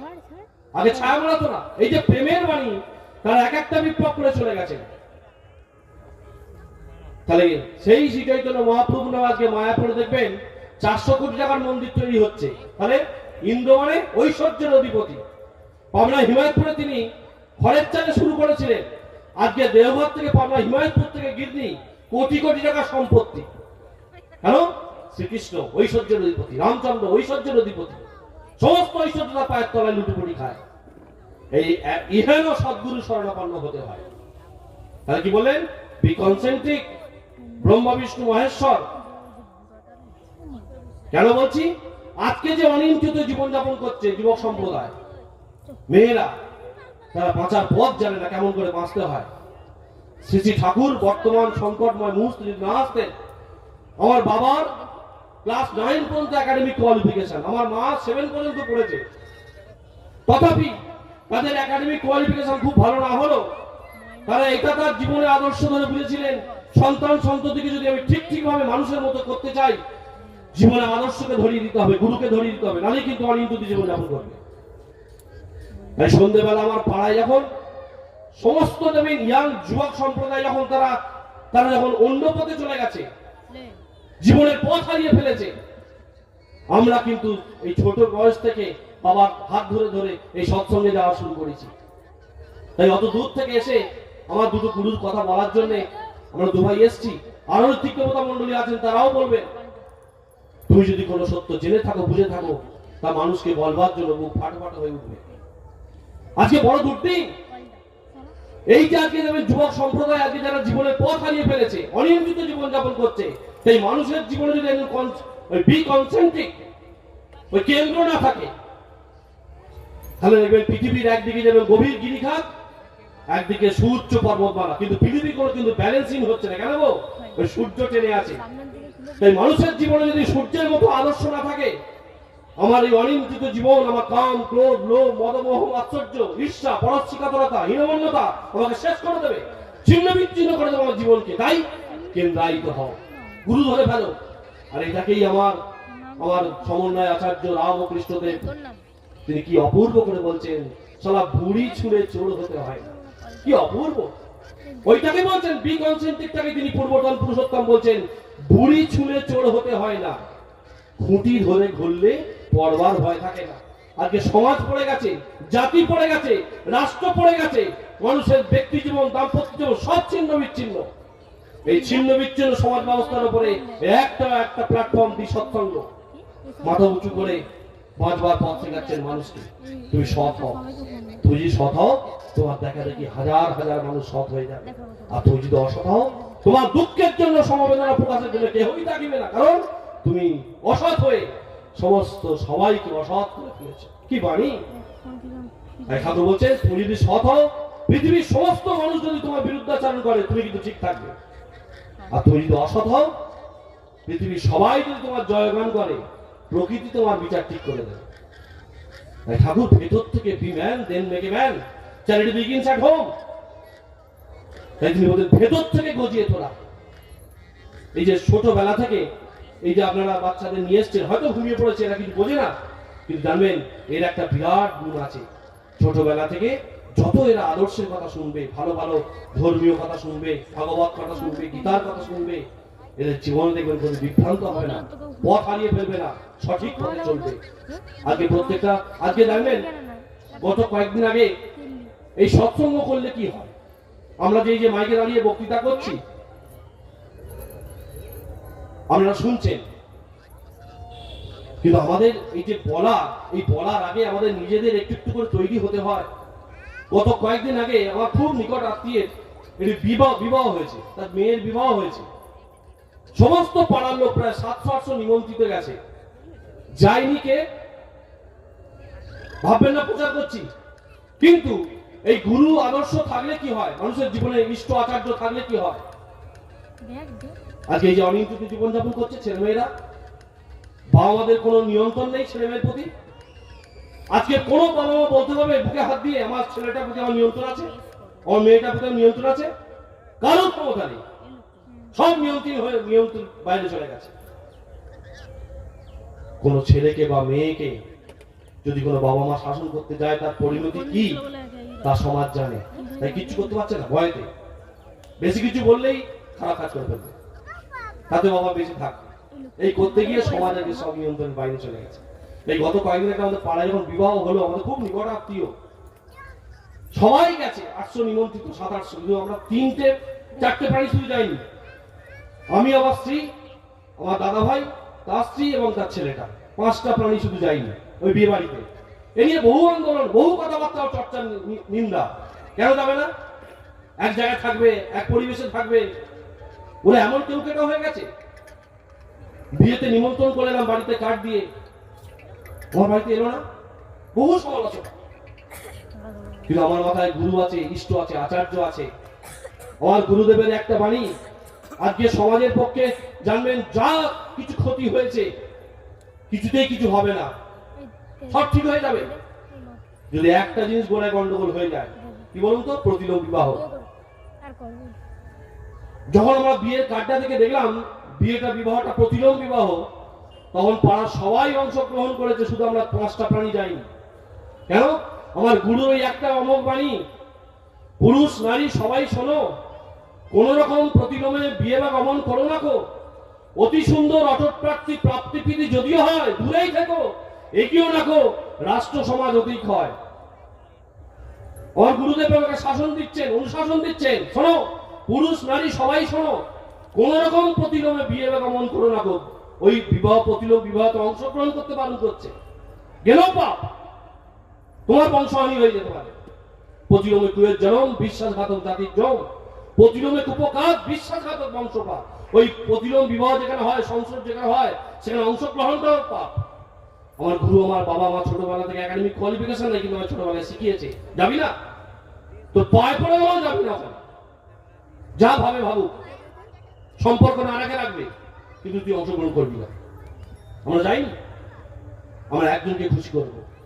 আমি দীক্ষার সময় প্রতিজ্ঞা নিয়েছিলাম, অজ্ঞ হইতে তোমাকে প্রতিষ্ঠা করাই আমার জীবনের একমাত্র যোগ্য হোক। আমার প্রতিবেশীকে প্রতিষ্ঠা করা আমার কর্তব্য নয়, আমি ইষ্টকে প্রতিষ্ঠা করব। তাই আমরা যখন এই বিবাহতে যাইনি, তাই তিনি বলছেন, পুরুষ নারী সবাই শোনো, কোন রকম প্রতিলোমে বিয়ে বা গমন করো না কো, অতি সুন্দর অটুট প্রাপ্তিপিতি যদি হয়, যদি রাজার ছেলেও হয়, তাহলে বিবাহ দিতে বারণ করছে। আজকে দেখবেন সমাজটা শেষ হয়ে গেল, শুধু জাতে বর্ণে আঘাত করে, বাতুল চালে সে দেশ মরে। আজকে যদি ছোট্ট ছোট্ট মেয়েদের প্রতি যদি শিখে দেয়, কোনো বাবা মা যদি ইষ্ট আচার্য মাথায় থাকে যে মাগো তুমি ভালোবাসতে পারো, কিন্তু বর্ণ, বংশ, গোত্র, আয়ু, বংশমর্যাদা, বংশ কৌলিন্য সব দিকেতে সৎভাবে বরণ পাওয়ার সেই তরিতের বর সব দিকেতে শ্রেষ্ঠ হলে তারই বরণ কর। তুমি বিবাহ করতে পারো। দ্রৌপদী তিনি বরমাল্য দিয়ে তিনি বিবাহ করেছিলেন স্বয়ংবর সভায়, কিন্তু তার বংশমর্যাদা, বংশ কৌলিন্য, কুলগরিমা, তার শিক্ষা দীক্ষা, কালচার, আচার আচরণ সমস্ত দেখে তাকে মেয়ে বরণ করবে। মেয়ে বরে বরণ করে সেই বিয়েতেই সমাজ বাড়ে। তাই এই যে আজকের এই সভা, আমাদের এই মাতৃ আরাধনা, বিনাপানি মাতৃ আরাধনা আমাদের সুযোগ করে দিয়েছেন। আজকে এই যে যুবক সম্প্রদায় যথেচ্ছা ভাবে মেলামেশা করছে, আর ঠাকুর বললেন বিয়ের আগে কোর্টশিপ প্রণয়, অবাধ মেলামেশা খুব সমাজের পক্ষে ক্ষতিকর। আপনারা ভাবছেন যে আমরা ঘরে আনন্দে আছি, সুখে আছি, যে ভুল কিন্তু সমাজে হয়ে যাচ্ছে আমরা যদি একটু একটু করে চেষ্টা না করি এগুলো ঠেকাবার। আজকে এই দূরভাষ যন্ত্রের মাধ্যমে, এই সোশ্যাল মিডিয়ার মাধ্যমে এই সৎসঙ্গ কি বার্তা দিতে চায়? আজকে যে যথেচ্ছ মেলামেশা, যথেচ্ছ কোর্টশিপ প্রণয়, অবাধ মেলামেশা, আজকে যে ভুলটা তুমি করছো, আগামী ভবিষ্যতে দেখবে তোমার কিন্তু যে ভবিষ্যৎ প্রজন্ম তোমাকে বুড়া বল দেখিয়ে চলে যাবে তোমার সামনে দিয়ে, তোমার নিয়ন্ত্রণ থাকবে না তোমার ছেলে মেয়ের উপর। তাই খুব দুর্দিন আজকে ভারতবর্ষে সমাজে। তাই আমরা আমাদের সৎসঙ্গ পরিবারের মধ্য থেকে, আজকে বিনাপানি মাতৃ আরাধনার মঞ্চ থেকে, আমাদের এই সৎসঙ্গের প্ল্যাটফর্ম থেকে আমরা একটাই বার্তা দিতে চাই, সমাজকে ভালো করতে গেলে, জাতিকে ভালো করতে গেলে, দেশকে ভালো করতে গেলে সমস্ত রকম প্রতিলোম কুপ্রভাবকে দূর করতে হবে, আর বর্ণাশ্রম বিরোধী কাজকে দূর করতে হবে। সুস্থ নিরোগ দেহে বেঁচে থাকতে হবে সমাজের প্রত্যেকটা মানুষকে। কেউ যেন অসহায় না হয়, কেউ যেন দুর্বল না হয়, কেউ যেন ক্ষীণজীবী না হয়, কেউ যেন রোগগ্রস্ত না হয়, কেউ যেন দারিদ্রক্লিষ্ট না হয়। ঠাকুরের কি আশা? সবাই ভালো থাক, সুস্থ থাক, সবাই ভালো থাকবেন, এটুকুনি বললাম। আজকে বড় দুর্দিন সমাজে, এই দুর্দিনে এই মাতৃ আরাধনার মঞ্চ থেকে আমরা এই বার্তা দিয়ে গেলাম। সবাই ভালো থাকবেন। জয় গুরু, বন্দে পুরুষোত্তম। ঋষি ভারতের পূজারীবৃন্দ, ঋত্বিক দেবতা মণ্ডলী, অধ্যর্য যাজক, উদ্গাতা ভক্তমণ্ডলী, আমার স্নেহময়ী মায়েরা, ছোট ছোট ভাই বোনেরা, যথাযোগ্য প্রণাম প্রীতি এবং জয় গুরু। আজকে যে বিষয়টির উপর এতক্ষণ কথা হচ্ছিল, মূল উদ্দেশ্য কিন্তু আমাদের আজকের দিনে অন্তত মায়ের যে বাণী বন্দনার নিয়ে, সেটাই হলো আসল। ধর্ম বিষয়ে আমার একটি ছড়া বলতে ইচ্ছা করে, যে বাঁচা বড়ার মর্ম যা ঠিকই জানি ধর্মটা। এই যে প্রথম লাইনের বাণীটি বললাম ঠাকুরের, বাঁচা বড়ার মর্ম যা, তাহলে মর্ম সম্বন্ধে যদি না জানি, অর্থাৎ এই মর্ম বলতে প্রকৃতপক্ষে আমার জীবন চলনায় যা কিছু কর্ম করি, প্রত্যেকটি বিষয়ের উপর বোঝা, অর্থাৎ মর্ম কি, তার অর্থটা কি, এটা যদি না বুঝি, তাহলে যে কোনো কর্ম করতে গেলে সে সম্বন্ধে আমার অভিজ্ঞতা হবে না, অথচ করে যাচ্ছি। তাই কখনো ফল হয়তো ভালো পেলাম, কখনো পেলাম নি, তখন কাকে আর দোষ দেবো? ভগবানকে দোষ দিই যে ঠাকুর তুমি আমার ভাগ্যে লিখেছিলে। সেই জন্য তিনি খুব সুন্দর করে কায়দা করে কথাটিকে ঢুকালেন, বাঁচা বাড়ার মর্ম যা, অর্থাৎ তুমি বাঁচা বাড়ার যা নিয়মে চলবে তার একটা মর্ম বুঝে বুঝে করতে হবে। তা আজকে আমি এই কথাটি এই কারণে তুলে ধরলাম, সব জায়গায় আজকে বাণী বন্দনা হচ্ছে, বাণী সরস্বতী মায়ের পুজো হচ্ছে। এ সম্বন্ধে আমাদের ছাত্র সমাজ কেউ কিছু জানে বলে বিশেষ আমার মনে হয় না। কারণ আমি বহু জায়গায়, এই গতকালই যেখানে ছিলাম সেখানেও অনেক ছেলে মেয়েরা সব পুজো করছে দেখলাম। গতকাল থেকে পুজো আরম্ভ হয়ে গেছে, এবারে পঞ্চমী 2 দিন পড়ে গেছে, কালো পড়েছে, আজকে পড়েছে। গতকাল অনেক জায়গায় পুজো হচ্ছে, টিভিতেও দেখলাম। তাই বললাম যে তোমরা এই বাণী সম্বন্ধে কি বোঝো, বন্দনা কি বোঝো, সরস্বতী সম্বন্ধে কি বোঝো, তোমরা কেউ বলতে পারো? তো ওরা ওখানে অনেক এমএ পাস মেয়ে ছিল, জগপুরে কালকে সৎসঙ্গ আমার ছিল। কারো বলার কোনো অর্থাৎ মর্ম জানে না, পুজো করছে, তাহলে এর মর্ম আমি জানি না, কি হবে? ভগবান এদেরকে কাছে রাখতে পছন্দ করেন। আমি বলিনি, ভগবান বলছেন মর্ম না জানিয়া ধর্ম দেখানে আমন আছে যারা, কাজ নাই সে কি তাদের লইয়া বাইরে থাকুক তারা। তার মানে যে মর্ম বুঝবেনি, ধর্ম পালন করবে, তাদেরকে ভগবান পছন্দ করেন, একবারে বাইরে থাকতে বলছে। তাহলে কি কাণ্ড বলুন দেখি।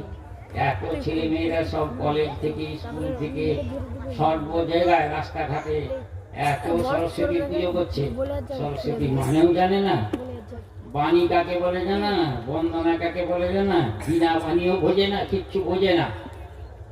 ওই 2-1টা জানে যে বিনা হাতে আছে, ওইটা বাজানো হয়, সকল জানে।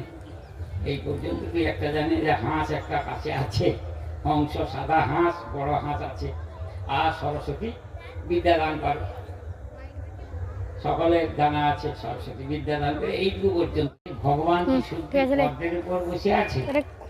এই ঠাকুরের পায়ে কিন্তু পদ্ম চিহ্ন ছিল না, এইটা এই যারা ভক্ত তারা কিন্তু দেখেছেন ফোনটাকে পদ্মের উপর বসে আছেন। ফোনটা না বের করেই বলা তাহলে এই কথাটি আমরা তো জানতাম না। ভগবানের এই বসার কায়দায় কিন্তু কায়দা করে দেখাচ্ছেন যে তুমি দেখো, তুমি যেটা খুঁজছো সেটা আমার আছে কিনা দেখে নাও। কিন্তু মুখে বলছেন না, পা রেখেছেন, যেমন ভাবে কায়দা করে পা রেখেছেন আপনি কিন্তু দেখতে পাবেন, যদি আপনি সেই চোখ নিয়ে যান দেখতে পাবেন।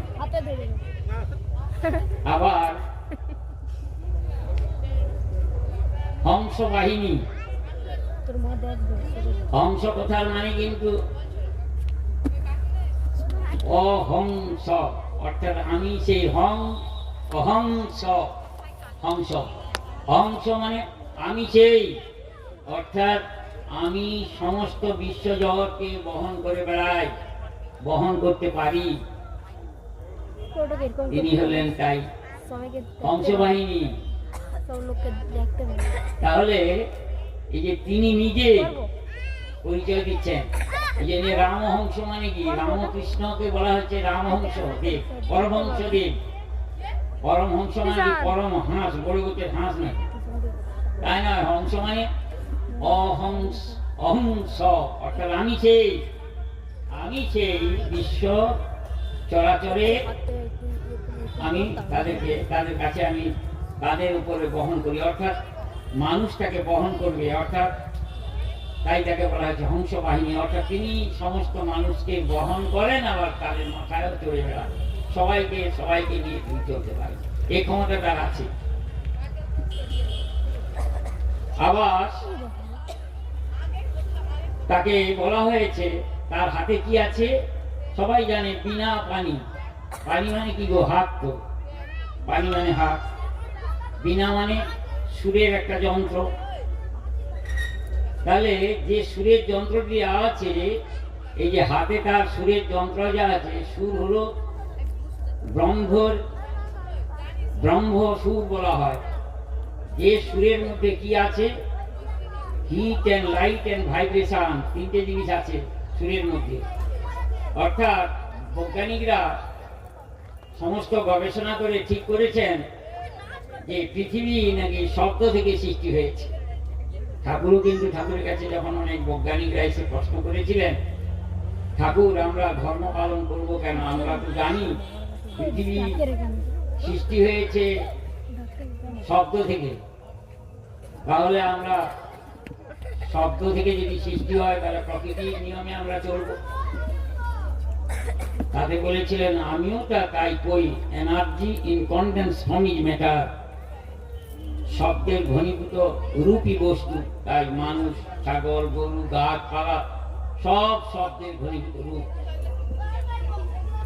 বলার পরে ঠাকুর বলছেন শব্দ থেকে সৃষ্টি হয়েছে, কিন্তু সৃষ্টিকে পরিচালনা করার ক্ষমতাটা সবার নেই বলে, তাই তিনি পরমহংস রূপে এসে, ধরাধামে এসে তিনি মানুষকে ওই শব্দের কেমন করে আরাধনা করলে শব্দ সম্বন্ধে যখন মানুষের বোধ জন্মায়, জ্ঞান জন্মায়, চেতনা জন্মায়, তখন সে যা যা কিছু করুক না কেন তার করার মধ্যে ভুল হবে না, অনর্থ হবে না, বা কোনো অমঙ্গল হবে না।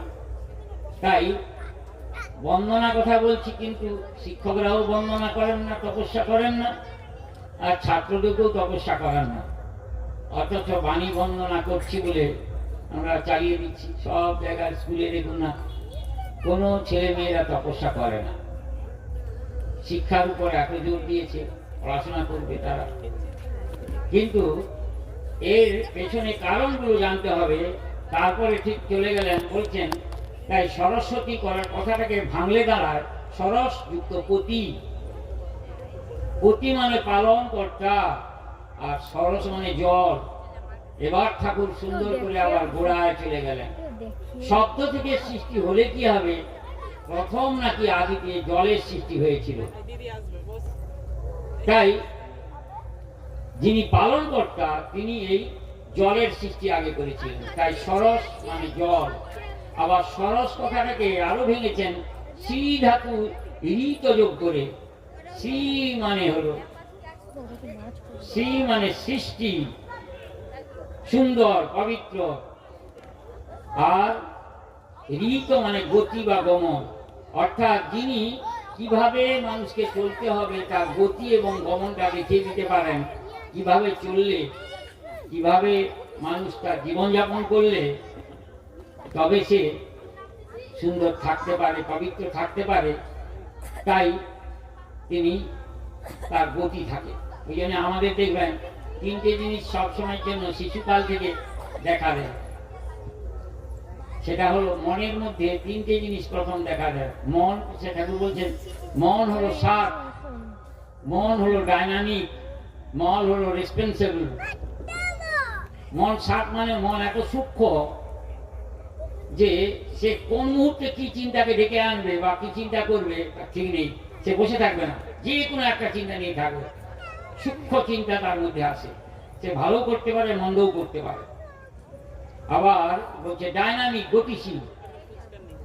এখানে বসে আছি আপনি, পট করে মন কিন্তু আমেরিকা চলে যাবে, বিশ্বের যে কোনো প্রান্তে মন ছুটে চলে যাবে, এত ডাইনামিক, গতিশীল। রেসপন্সিবল, দায়িত্বশীল, ভীষণ দায়িত্বশীল। শিশু যা পাবে সেটাকে ভাঙবে, গড়বে। কেন? এত দায়িত্ব যে ওটার মধ্যে কি আছে, কেন এটা এরকম, সব ভেঙে চুটে দেখবে। তার দায়িত্ব এইগুলো শিশুকাল থেকে দেখা দেয়।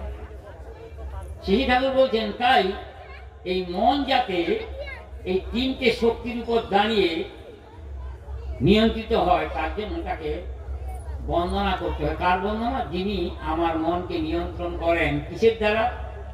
মন্ত্রের দ্বারা। সে মন্ত্রের মালিক যিনি, তারই বন্দনা করতে হয়। তাই শিশু ঠাকুর বলছেন, তাই এই নারী মূর্তিকে তাহলে বাণী বন্দনা বলা হলো, সরস্বতী বলা হলো কেন? শিশু ঠাকুর বলছেন, তিনি সৃষ্টিকর্তা, তিনি সব রূপে বিরাজমান। তাই কখনো তিনি নারী, কখনো তার তিনি পুরুষ। সেই কারণে বিশ্বরূপ দর্শনের কালে অর্জুন নাকি শ্রীকৃষ্ণকে বলেছিলেন, তমেব পিতা তমেব মাতা তমেব বন্ধুশ্চ সখা। তুমি পিতা, তুমি মাতা, তুমি বন্ধু, তুমি সখা, তুমি সব।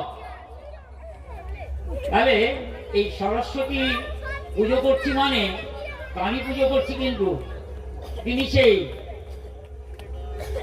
তাই তার কাছে এই যে গ্রন্থ দেওয়া আছে না, পুস্তক দেওয়া আছে, পুস্তক।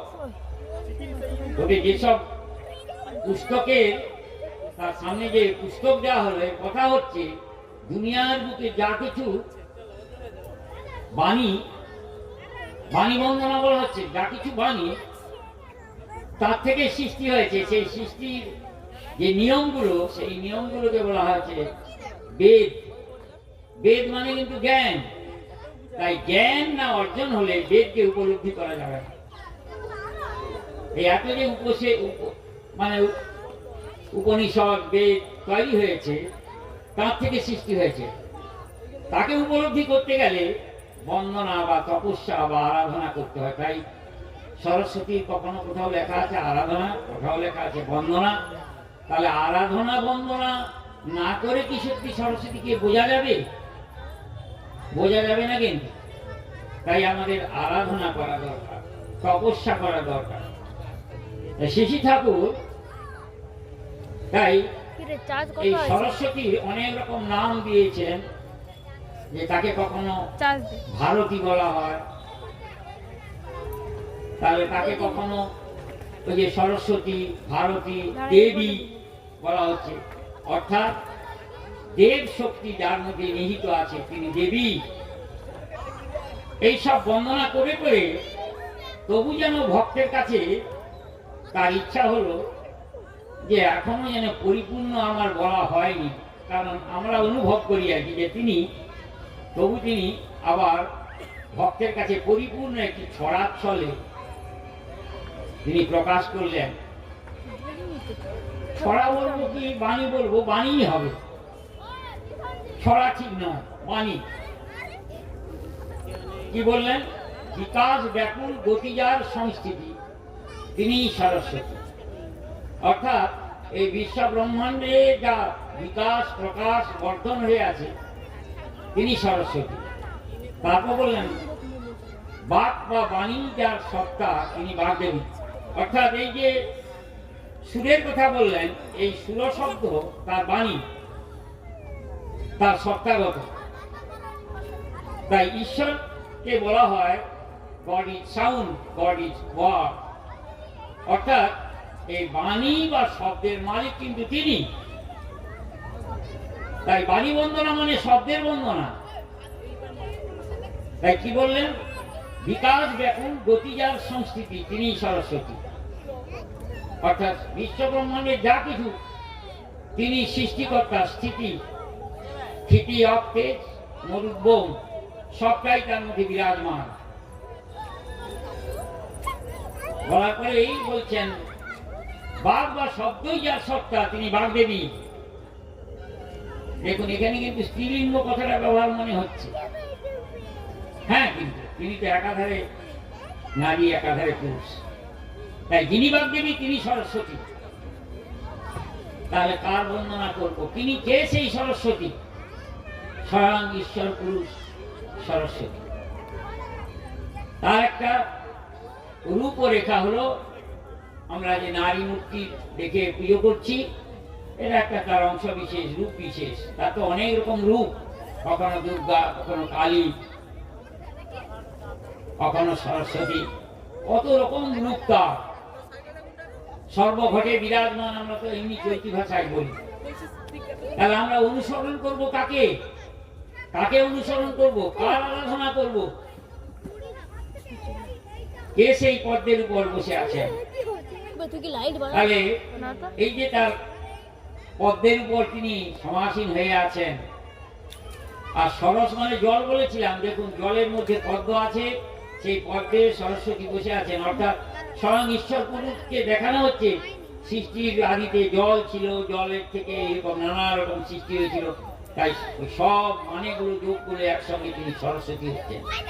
তাই এই সরস্বতীর বন্দনা যারা স্বয়ং তাকে গুরুরূপে গ্রহণ করে আরাধনা করেন, তারাই প্রকৃত সরস্বতীর আরাধনা করেন। এটা একটা বাহ্যিক দেখানো মাত্র, এটাকেও তিনি কিন্তু অস্বীকার করেননি, তিনি নিজেও বর্ণনা করতে গেছেন, কিন্তু ব্যাখ্যা করে এটা বলেছেন। এবং আমাদের বিভিন্ন আশ্রমে যখন আমি ছিলাম কিছুদিনের জন্য, তখন আমাদের প্রেসিডেন্ট ছিলেন অনিল কুমার সরকার, তিনি বঙ্গবাসী কলেজের অধ্যাপক ছিলেন। তিনি যখন আমাদের তপবনে সরস্বতী পূজা করবার জন্য প্রোগ্রাম নেন, ছাত্রদেরকে নিয়ে আলোচনা করে, তখন আমি বলেছিলাম যে এখানে ঠাকুরের ফটো বসিয়ে পুজো করা হোক। তাতে উনি বলেছিলেন যে যুগের সঙ্গে তাল মেলাতে গেলে এটা করতে হবে।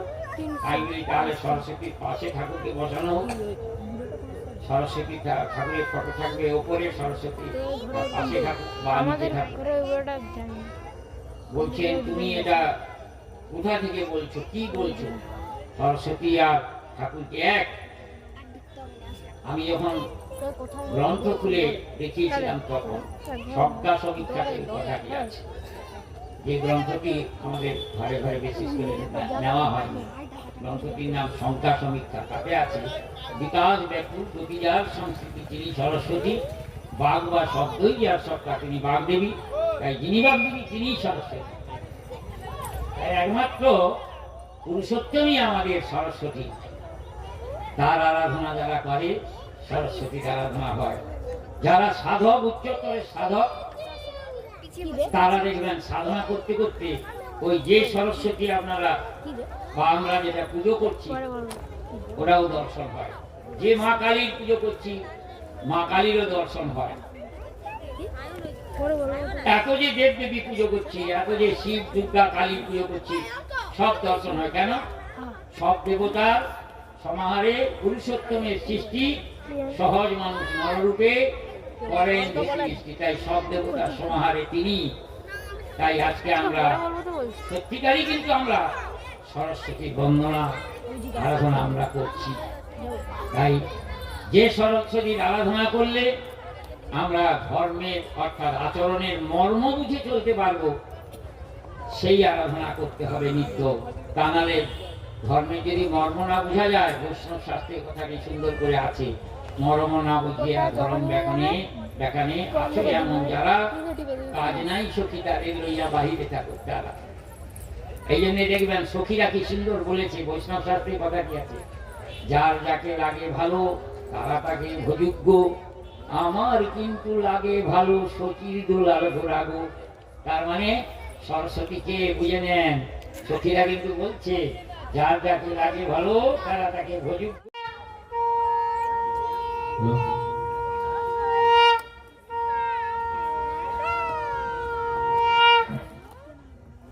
তমসার পার অচ্ছেদ্য বর্ণ মহান পুরুষ ইষ্ট প্রতিজ্ঞাবির্ভূত যাদেবেদা চরণে তদুপাসনাতে ব্রতী হই জাগ্রত হও আগমন করো আমরা যেন একই অভিগমন করি এক উদ্দেশ্যেই বাক কর্ম বিনিয়োগ করি এক নিরন্তরতায় সেই তাঁকেই যেন জানিতে পারি শ্রদ্ধানুসৃত পূর্যমান ইষ্টৈক প্রাণনায় একই মন্ত্রে একই মননে সমষ্টি উচ্চারণায় বৈশিষ্ট্য পুরাণে একচেতনাভিমন্ত্রণে শিষ্ট হবি ও শ্রেষ্ঠ হবনায় সমান আকুতি ও সম্যক হৃদয়ে জীবন বর্ধনে ঋদ্ধিমান হোক। স্বস্তি স্বস্তি স্বস্তি স্বস্তি বার বার করো বিনতি রাধা স্বামী আগে দয়া করো দাতা मेरे चित चरण न लागे जन्म जन्म रही भूल में नहीं पाया भेदा काल कर्म के जाल में रही भोगत फेरा जगत जीव भर मत फिरे नित चारु खानी ज्ञानी जोगी पिल रहे सब मन की घानी भाग जगा मेरा दिका मिले सद्गुरु आई राधा स्वामी नाम का वही वेद जनाई ऊंचा से ऊंचा देश है अहो अधर ठिकानी बिना संत पावे नहीं सुत शब्द निशानी राधा स्वामी नाम की नहीं महिमा सुनाई विरह अनुराग जगाय के घर पहुँचो भाई साध संग कर सार रसो मैंने पियालो भाई प्रेम लगा गुरु चरण में मन शांतन आई तरफ उठे बेकल रहूं कैसे पिया घर जाई दर्शन रस नित नित लहो मन स्थिर थाई सुरत चढ़े आकाश में हरे शब्द विलासा धाम धाम रखत चले पावे निज घर वासा यही आशा मेरे मन बसे रहे चित उदासा विनय सुनो कृपा करो निज चरण निवासा तुम बिना कोई समरथ नहीं जैसे मागू दाना प्रेम धार बरखा करो फलयामृत खाना दीन दयाल दया करो मेरे समरथ स्वामी शुकर करो गावत रहो नित राधा स्वामी तुम बिना कोई समरथ नहीं जैसे मागू दाना प्रेम धार बरखा करो फल अमृत खाना दीन दयाल दया करो मेरे समरथ स्वामी शुकर करो गावत रहो नित राधा स्वामी शुकर करो गावत रहो नित राधा स्वामी बार बार कर जोड़ कर सविनय करो पुकार साध संगमई दे अनित परम गुरु दाता कृपा सिंधु समरथ पुरुष आग स्वामी अनादि अपार, राधा स्वामी परम पितु, मैं तुम सदा आधार। बार बार बल जाओ तन मन और चरण पार, कै मुखले महिला हर करी जस करो। धन्य धन्य गुरुदेव दया सिंधु पुराण धरी, नित्य करो तुमसे अचल भक्तिमयी देव प्रभु। दीनया दीनया नाथ हाथ गहा तुमान करो, अब राखो नित साथ दीन दयाल कृपानिधि। काम क्रोध मद लोभ सब वेगे अवगुणारमयी, प्रभु राखो मेरी लाजो, तुम दाये अब वही पड़ा। राधा स्वामी गुरु समर्थ, तुम बिना और न दूसरा, अब करो दया पर तक सो, तुम दाये विलम्ब क्यों। दया करो मेरे सैया, देओ प्रेम की दात, दुख सुख कुछ बैठे नहीं, छूटे सब उठपा। दया करो मेरे सैया, देओ प्रेम की दात, दुख सुख कुछ बैठे नहीं, छूटे सब उठपा। आर बार कर जोड़ कर, सविनय करो पुकार, साधु संगमयी देहनि तो परम गुरु दाता। साधु संगमयी देहनि तो परम पिता दाता।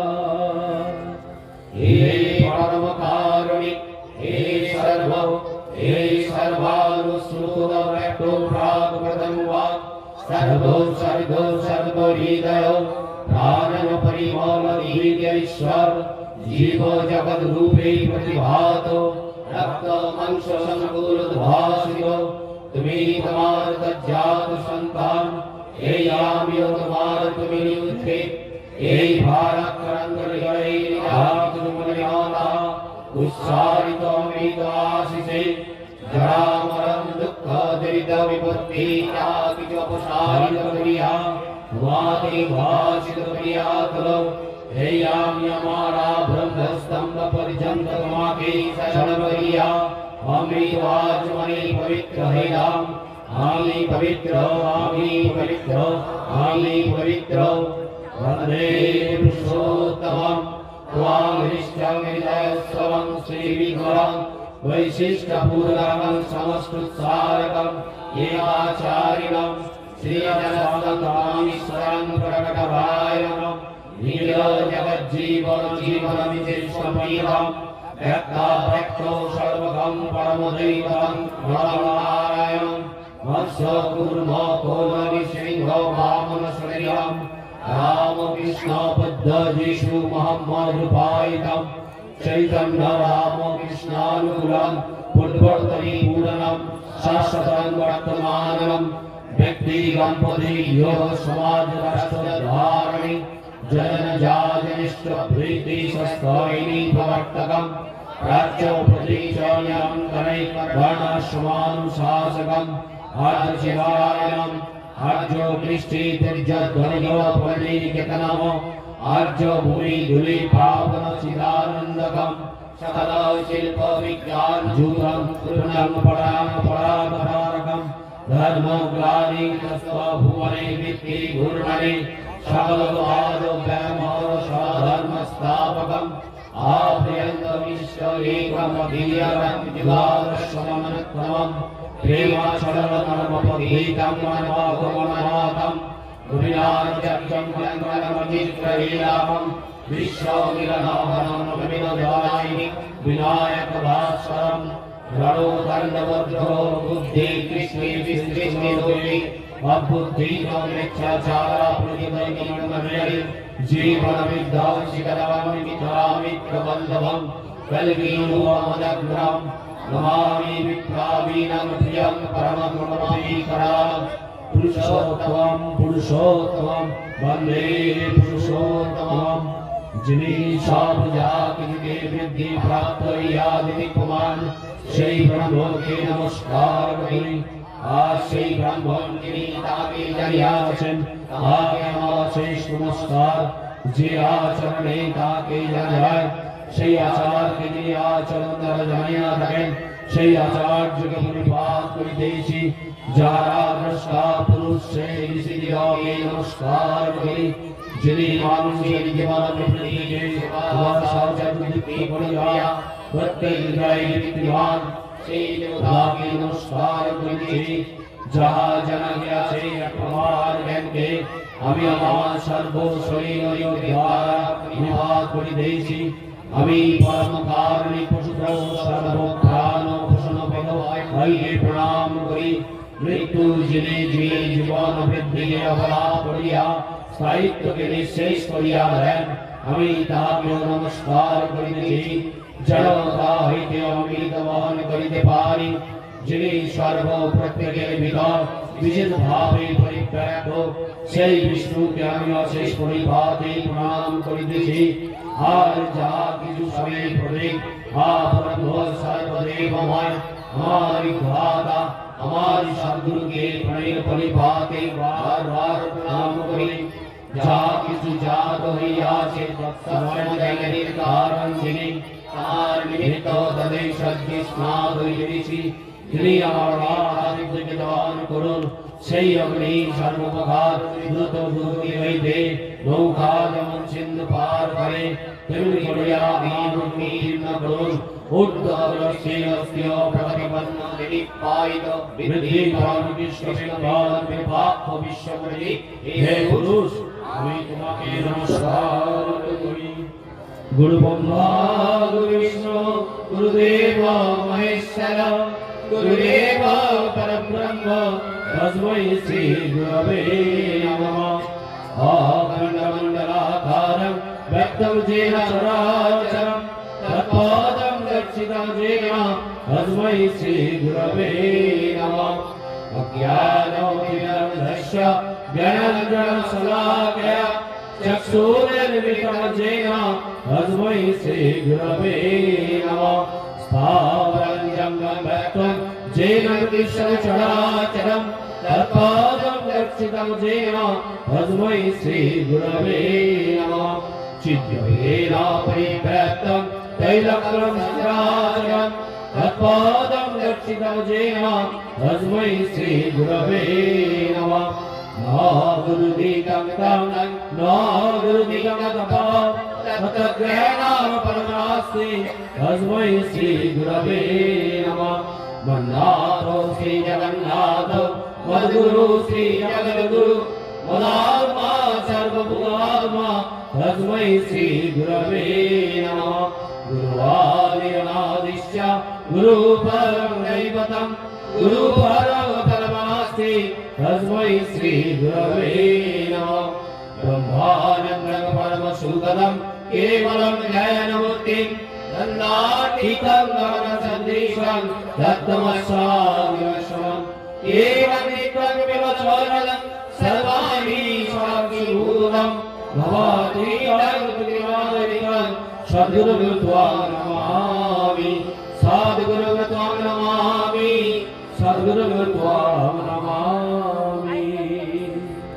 एवमेवाहं शरणं पुरुषामप्रैता प्रबुद्धानि शरणं तदर्पणान्वर्तीनां पीतशरणं शतानुग्नावर्णाश्रमान् शरणं पूर्वा पुनर्वर्तमान शतं शरण्यम् एतद्वज्रायणम् एष एव सद्धर्म एक एव शाश्वतं शरण्यम् नवाश्वमेन्नतं परिवन्दन्येकम् तथास्तवद्धे कमेधा तथा तथानिवर्तमान पुरुषोत्तमम् पुरुषामामेधा पुरुषिष्टविशिष्टविग्रह तदनुगुणो शासनं शब्दवन्नेतर शिष्टात्मविग्री परलोकदेवास्त्र सद्यादनानपरः सदाचार वर्णस्मार्ग जीवनवर्धनानि कर्मपालनीय वीरो समर्वणानुमचार परमोत्कर्षहेतव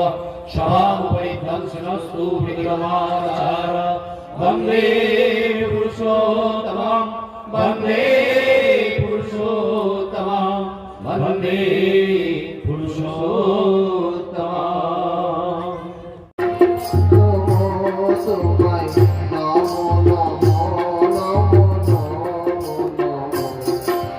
জীবনের প্রতিকূলে তুমি অনুকূল সকল ভুলের মাঝে চিরনির্ভুল জীবনের প্রতিকূলে তুমি অনুকূল সকল ভুলের মাঝে চিরনির্ভুল আমার জীবনে তুমি অনুপম দয়া আমার জীবনে তুমি অনুপম তোমার নাম নমো তোমার নাম নমো সুন্দর অপরূপ প্রিয়তম তোমার নাম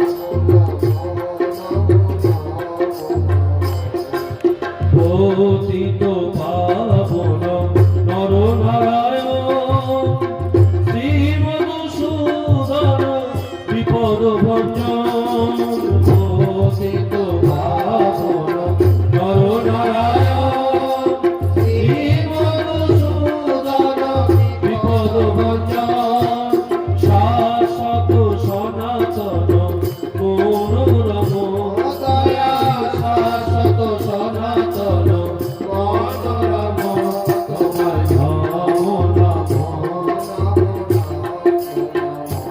ভোগ সুন্দর অপরূপ প্রিয়তম নাম নমো তোমার নাম নমো সত্যের শ্রী হরি বেতায়রা বাপর শ্রীকৃষ্ণ নব ঘনশ্যাম সত্যের শ্রী হরি বেতায়া তাপরে কৃষ্ণ নারায়ণ সত্যের শ্রী হরি বেতায়রা বাপর শ্রীকৃষ্ণ নব ঘনশ্যাম